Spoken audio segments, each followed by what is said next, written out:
नमस्कार मंडळी, दुसऱ्या भागामध्ये आपलं खूप खूप स्वागत आहे। पहिल्या भागाला आपण सर्वांनी बराच प्रतिसाद दिलेला आहे, तर सर्वांना जय श्रीराम, चलो अयोध्या धाम। तर दुसऱ्या भागामध्ये आपण शरयू नदीचे रात्रीचे विहंगम दृश्य, श्रीराम प्रभूचे मोक्ष ठिकाण गुप्तार घाट, नागेश्वरनाथ मंदिर दर्शन, तसेच बरंच काही या व्हिडिओमध्ये बघणार आहोत। तर चला तर मग आपण व्हिडिओला सुरुवात करूया। सर्वप्रथम आम्ही ज्या ज्या ठिकाणी गेलो त्या ठिकाणचे छायाचित्र आपल्याला आधी दाखवत आहे। नुकतीच झालेली रामप्रभूची प्राणप्रतिष्ठा आणि भव्य दिव्य असं मंदिर हे बघण्यासाठी लोकांची खूप गर्दी आहे। तर आपण पुढे बघणारच आहात का कितीतरी संख्येने, हजारो संख्येने लोक इथे येतात आणि गडबड गोंधळ न करता शांत चित्तेमध्ये श्रीरामप्रभूचं दर्शन घेतात। हे खूप एक मोठी गोष्ट आहे। ज्या वेळेसपासून श्रीरामप्रभूची प्राणप्रतिष्ठा झालेली आहे, त्यांचं मंदिर उभारलं गेलेलं आहे, तेव्हापासून प्रत्येकाच्या मनामध्ये श्रीरामप्रभूच्या दर्शनाची ओढ लागलेली आहे। त्यांना मनात वाटते का आपणही श्रीरामप्रभूच्या दर्शनासाठी अयोध्येला जावं आणि ही सर्वांची इच्छा लवकरच पूर्ण हो। या ठिकाणी श्रीरामप्रभूच्या चरण पादुका ठेवलेल्या आहेत, तर त्याचं आपण सर्वप्रथम दर्शन घेऊ शकतो। आणि हे ठिकाण आहे हनुमान गुफा। तर याच ठिकाणावरती लेडीज आणि जेंट्स यांना राहण्याची सुविधा आहे। मला असं वाटतं जेही प्रवासी आस्था स्पेशल ट्रेनने प्रवास करतात त्यांच्या राहण्याची येथे सोय केलेली आहे। कारण काही ठिकाणी या यात्रेचा दर आहे 800 रुपये, काही ठिकाणी 1000 रुपये। तर 1000 रुपयामध्ये अयोध्या दर्शन ही यात्रा केली जाते। तर त्याच्यामध्ये चहा, नाश्ता, 2 टाईमचं जेवण, ट्रेनचा प्रवास, तसेच राहण्याची सोय हे सर्व उपलब्ध आहे। आता आपण ज्या ठिकाणी आलेलो आहे तो आहे नया घाट। तर नया घाट म्हणून या जागेला नाव दिलेलं आहे। दिवाळीच्या वेळेस लाखोच्या संख्येने येथे पंत्या लावल्या जातात आणि छोटी दिवाळी येथे खूप धूमधडाक्यामध्ये साजरी केली जाते। हा सोहळा ही खूप दिव्य भव्य असा असतो, बघण्यासारखा असतो आणि खूप मोठ्या संख्येने इथे भाविक भक्तजन येतात। या घाटाला लागूनच नागेश्वर महादेवाचं मंदिर आहे, तेथेही जाऊन आता आम्ही दर्शन घेणार आहोत। काल संध्याकाळी आपण रामललाच्या दर्शनासाठी गेलेलो होतो, तेव्हा आपण दर्शन घेतलं आणि आज परत आपण सकाळी 5:45 या लाईनमध्ये उभं राहिलेलो आहे श्रीरामप्रभूच्या दर्शनासाठी। कारण आपल्याकडे वेळ आहे म्हणून आजही आपण दर्शन घ्यावे म्हणून सकाळी येऊन आम्ही या लाईनीमध्ये उभं राहिलेलो आहे। तर आपण बघत आहात की भाविक भक्तजन खूप शांततेमध्ये येथे लाईनमध्ये उभे राहिलेले आहे आणि श्रीरामप्रभूचा जयघोष करत आहे। रामललाच्या दर्शनासाठी तुम्ही कितीही लवकर येथे आले तरी सुद्धा तुम्ही बाहेरच उभं राहू शकता, कारण 7:30च्या पुढेच गेट उघडले जाते आणि आतमध्ये एंट्री मिळते। तर अशा पद्धतीने आपण येथे येऊन लाईनमध्ये उभं राहायचं आहे आणि जेव्हा गेट खुलले जाईल तेव्हा आत जायचं आहे। परंतु गर्दी खूप असली तरीही 1 ते 1 तासामध्ये दर्शन होते आणि आमचं झालेलं आहे। कारण बाहेर खूप लाईन आहे, खूप लोक दिसतात, परंतु आतमध्ये एंट्री केल्यानंतर काही लोक आपलं सामान जसे मोबाईल झालं, इतर वस्तू झाल्या, त्या लॉकरमध्ये ठेवायला अस्ताव्यस्त होतात किंवा चप्पल बूट काढायला सुद्धा इकडे तिकडे अस्तव्यस्त होतात। त्याच्यानंतर परत आपण लाईनमध्ये उभं राहून पुढे दर्शनासाठी जाऊ शकतो। तर अर्धा पाऊण तास, जास्तीत जास्त 1 तासामध्ये श्रीरामप्रभूचं दर्शन होते।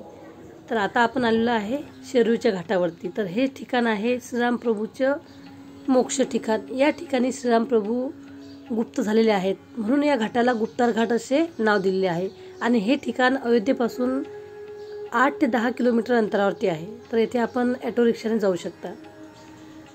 शरयू नदीच्या काठावरती श्रीरामप्रभूचं खूप मोठं मंदिर आहे। तर तेथे राम, लक्ष्मण, जानकी यांचं निशस्त्र अवस्थेमध्ये, म्हणजे या मंदिरामध्ये असं सांगितलं जाते की हे पहिलं मंदिर असं आहे की ज्या ठिकाणी श्रीरामप्रभू, लक्ष्मण यांच्याजवळ कुठलंही शस्त्र नाही, ते निशस्त्र अवस्थेत येथे आहे।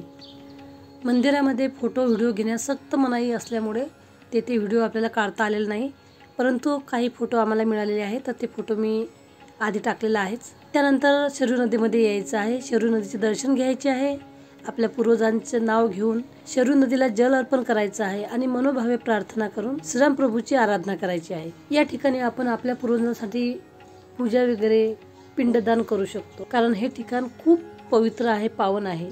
तर या ठिकाणी आता आम्ही सर्व मंडळी आलेलो आहे आणि शरयू नदीची पूजा करीत आहे। यहाँ से पैदल चल करके आए सबसे पहले यहाँ का महत्व ये है 4 किलोमीटर में दक्षिण से उत्तर को माता जी बह रही है, इसलिए उनके उत्तरायणी सरजू नदी कहा जाता है, सरजू मैया। यहाँ भगवान आए तो दक्षिण मुँह करके पितरों का जल तर्पण किया, फिर उसके बाद सरजू जल हाथ में उठा करके सरजू माता जी को नमन किए। नमन करने के बाद डुबकी लगाई, राम के रूप में वो बाहर आए तो विष्णु रूप में हो गए।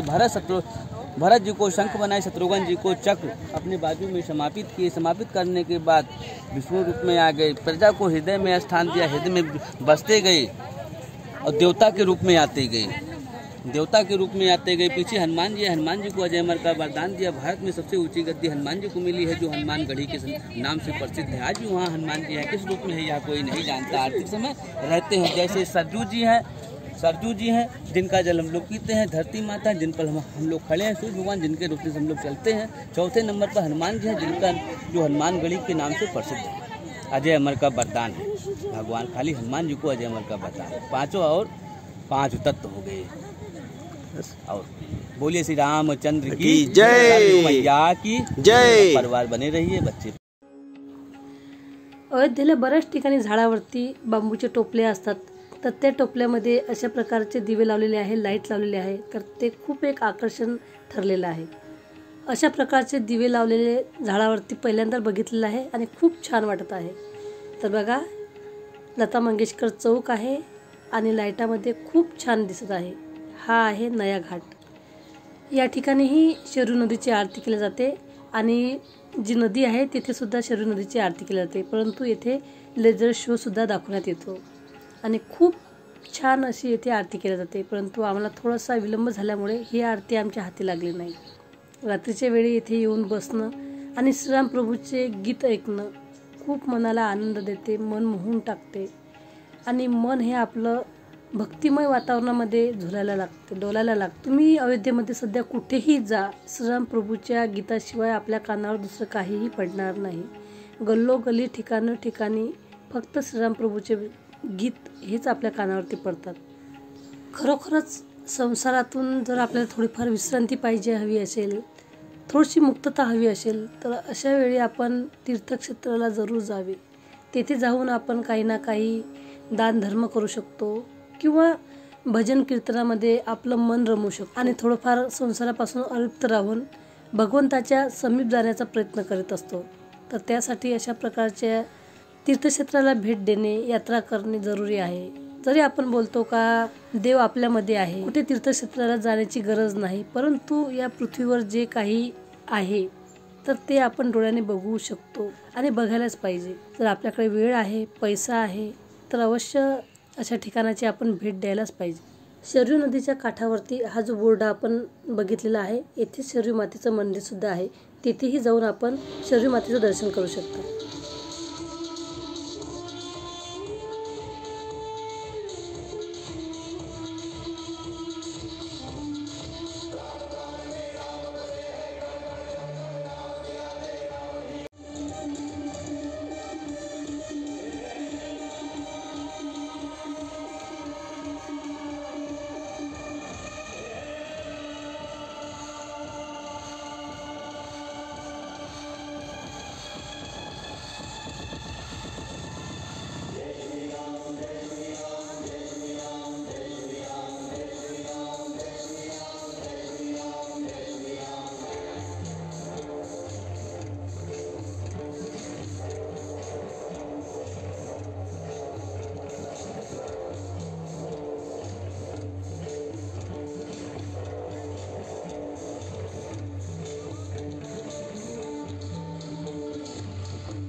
दिवसभर अयोध्येमध्ये फिरून सर्व ठिकाणचे दर्शन घेऊन आता रात्र झालेली आहे आणि रात्रीच्या वेळी हनुमान गुफा या ठिकाणी बघा जेवणाची व्यवस्था आहे। खूप सुंदर प्रकारे येथे जेवण, टेस्टी जेवण दिले जाते।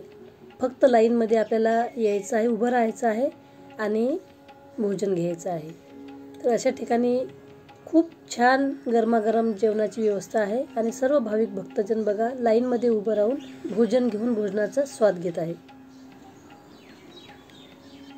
आता जे सीन आपण बघत आहात तर ते सीन आहे, दृश्य आहे रेल्वे स्टेशनवरचं. तर रेल्वे स्टेशनच्या बाजूलाच बसने आम्हाला आणून सोडलेलं आहे.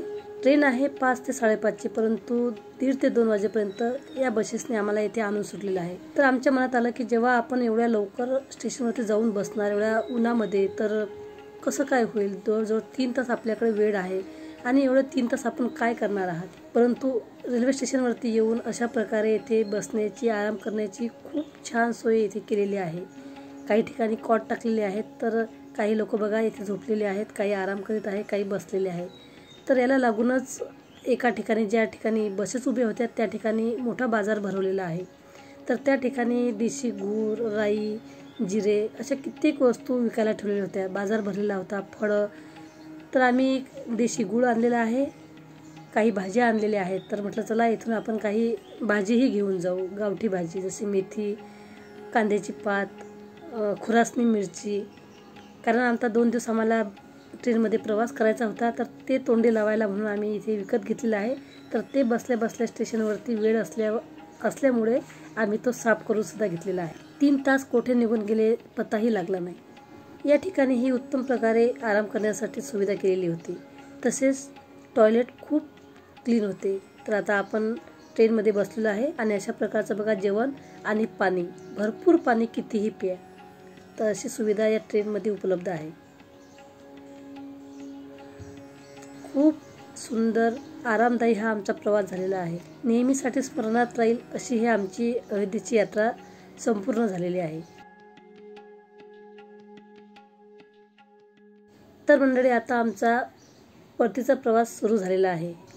व्हिडिओ आवडला तर व्हिडिओला लाईक करा. जय श्रीराम कमेंटमध्ये लिहायला विसरू नका. अशाच प्रकारचे रेसिपीचे नवनवीन पारंपरिक व्हिडिओ बघण्यासाठी विदर्भ स्पेशल पाककला आणि संस्कृती हे चॅनल बघायला विसरू नका.